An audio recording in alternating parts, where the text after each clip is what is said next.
What are you working on? I just hooked up so this is the Leviton Smart Breaker system. So the reason why I bought this is a little bit extra. Actually, it's quite a lot extra. The breakers are anywhere from about $15 to $100 a piece for the breakers. Ouch. Depending on if they are arc fault, if they are ground fault, or if they're like a big one like one of these, the 240 volt ones. But these are all built-in Wi-Fi, so I don't know if you can see the signal there, but those are for Wi-Fi signals. And I just hooked up the router, or not the router, but the hub here. So I hardwired it into my smoke detectors because there's nothing on the smoke detectors except for the smoke detector doesn't use much power, and then the two lights that are in here.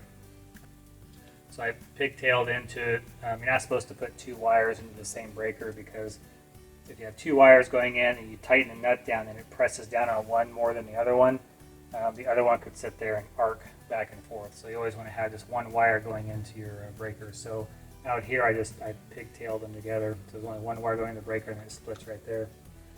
Down and over to my hub.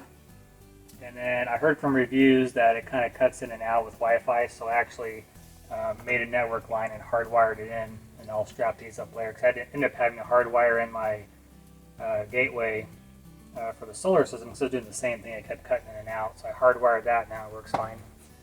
But anyways, what I'm doing now is I just downloaded the app. So it found all the breakers, and then the app tells me to look at which one's flashing and identify what it is. So I'm going to say this is second floor lights for living room, office, bathroom, and it goes to the next one. Basically, so it'll flash this one, I'll ask it to it'll ask me what circuit it is, what number it is, and what's on it, and it'll go to the next one. Eventually, it'll categorize all these out, so I can look at my phone, and I can see exactly how much wattage each breaker is using, which I'm going to find useful because I'll be able to tell if Grandpa Barry or one of the girls is sitting up till 4 o'clock in the morning playing on their devices or things like that.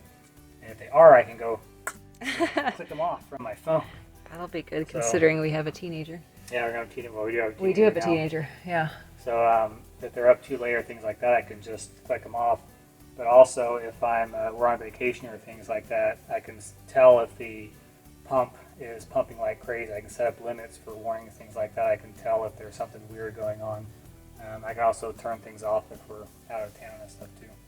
But the biggest thing was the usage. I wanted to be able to tell exactly where our power is going to and find out where our energy hogs are so I can adjust things.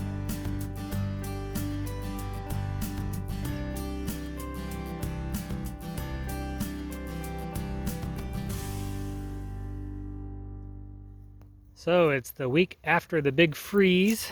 There's a couple little small patches of snow on the ground, and it's 60 degrees today. And looks like all but maybe one of our hives has survived. These three over here have a lot of activity, and this one's got a little bit and that one has a little bit. So hopefully these two are still okay.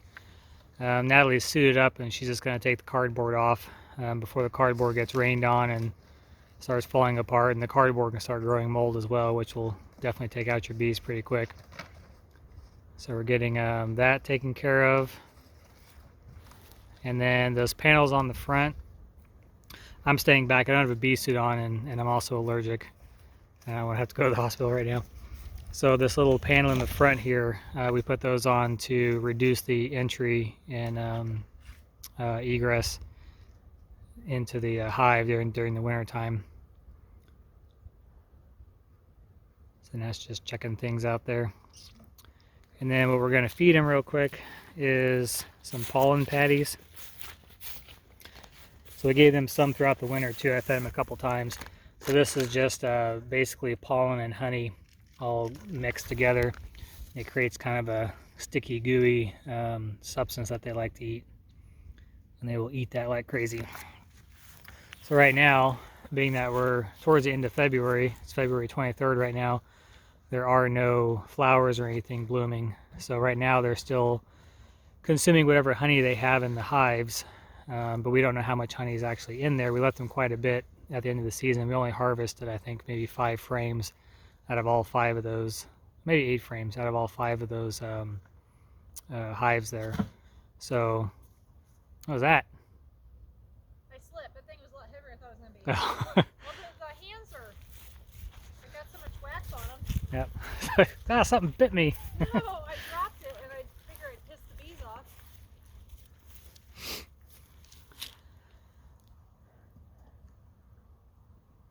So anyways, Natalie was asking which one was the aggressive hive from last year. And the thing about it is I don't know because these are all brand new bees. So when we button them up in the fall, you know, bees don't live very long.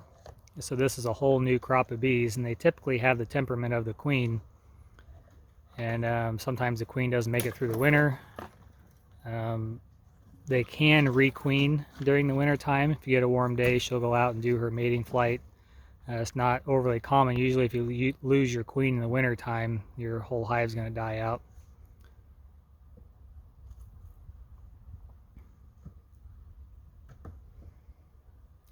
I can't even remember which hive's what. This is our oldest hive right here. I split this twice last year. And I split it into this hive and into that hive. And the reason why I did that is that it became pretty clear in the springtime that these guys were getting ready to swarm. It was full of queen cells. There were a lot of drones. And then I had set up a hive, I believe it was this one maybe? No. Which one was the hive we baited? This one? I think it was this one.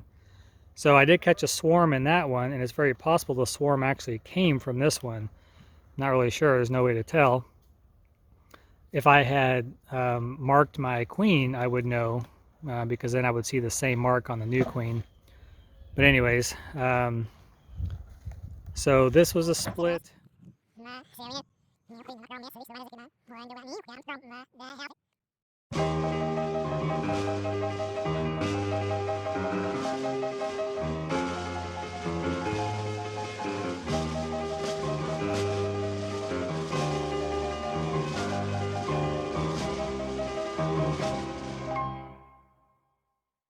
So this was a split. These two were splits from this one. This one I did a extraction out of a barn, and this was the swarm I caught last year. So this year is a good chance I may be able to split this hive again. These two most likely not. Possibility on this one, and we're not even sure if that one is alive, and this one we're not even sure on that one either. So there are bees coming in and out of there, but the problem right now is we don't know if they're robber bees or not. They could be coming from the other hives, going in there, just getting the honey and leaving. So we'll know here when it gets warmer out and I get to actually break into the hives and look around to see if the hives made it, or if they were robbed and they're all dead, or what the full situation is. Surprised Pepper's not getting... Surprised Pepper's not getting buzzing. He's right underneath the hives. I know. Yeah, the tape ones kept catching on stuff. Does that still have the mulch in top? Huh? That still has the mulch in top? Yeah, they all do. Okay. No, it's just the taped ones, the ones that we taped on, Oh yeah. were sticking to the boxes. That's what the problem with that one.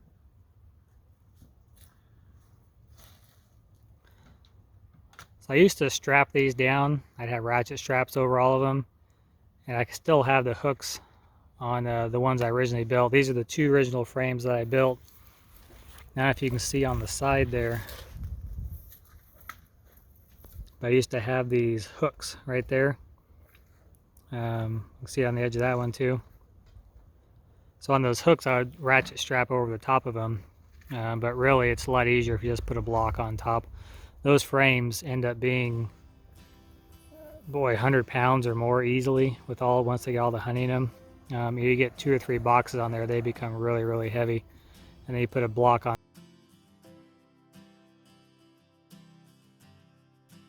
top, because the top box is usually the lightest one. Sometimes it's just an empty box, and they end up with plenty of weight on there so they don't get blown over or anything. You guys remember from an earlier video when we were building the house and I poured those extra slabs when we did the footings. So there's one, no, the footings, we did the slabs, slab for the house. So there's one of those slabs I made. Another one's underneath that one. I actually ended up making a third one at some point, ended up putting the mini split unit, mounted it on top of that one. think that's when we poured the sidewalk in front of the outside doors, and we had a little bit extra. I think they're all okay, aren't they? Yeah, there's just not as many bees coming in and out of these two on the right. Yeah, but just these two? Yeah, so one of those, So when I was out here the other day, which one? the two on the right. Which one did I say? This one or that one? That had nothing really, one or two. I think it was this one. It only had one or two, but there's a ton of bees. They're looking good. Oh, I'm getting buzzed. Ugh. I'm fearless when I have a suit on. I'm concerned when I don't. If I get stung, I gotta eat this horrible concoction of pills and stuff, and it tastes just dreadful. Otherwise, I'll start swelling up. Yeah. You need to go to the other side. I need to take this over there, and I've got one on me. So that's that. Get her cleaned up and come out here. It's supposed to get cool again. The highs next couple days are in the 40s, but we only get below freezing, I think, one night. And then hopefully we'll be into March and then warmer weather, and then I can come out and actually open them up and see how they're doing, see if there's any honey left over. Ah!